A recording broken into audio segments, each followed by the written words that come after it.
உனக்கு தன்னுக்கு இம்பார்ட்டன்ஸ் கொடுக்க வைக்கிறானோ அவன்தான் அந்த கள்ள தீர்க்கதரிசி, அவன்தான் அந்த ஓநாய். கடைசி காலத்தில் நமக்கு சின்ன வயசுலேயே ஸ்கூலில் ஒரு பாடம் சொல்லி கொடுத்துருப்பாங்க, உங்களுக்கு ஞாபகம் இருக்கும்னு நினைக்கிறேன். எல்லா மாடும் ஒன்றா மேய்ஞ்சிக்கிட்டு இருக்கோம்.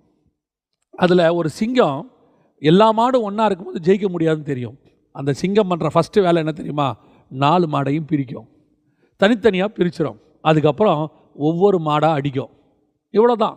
இந்த கதை தான் இந்த பட்சிக்கிற ஓநாய். இது என்ன பண்ணும் தெரியுமா? நேராக வரும்போது இங்கே ஆட்டு மந்தை 100 இருக்குது, 100க்குள்ளே போனால் 100 ஆடும் சேர்ந்து ஓநாயை க்ளோஸ் பண்ணிடும். அதனால் ஓனாய் என்ன பண்ண தெரியுமா? ஒரு ஆடை அப்படியே தனியாக கூட்டிகிட்டு வரும். கூட்டிகிட்டு வரதுக்கு அது பண்ணுற வேலை என்ன தெரியுமா? ஆட்டுத்தொல்லை போர்த்திக்கும், அப்படியே வரும். சில ஆடுகளை மேய்த்தவர்களுக்கு தெரியும், மேய்ப்பவர்களுக்கு தெரியும்.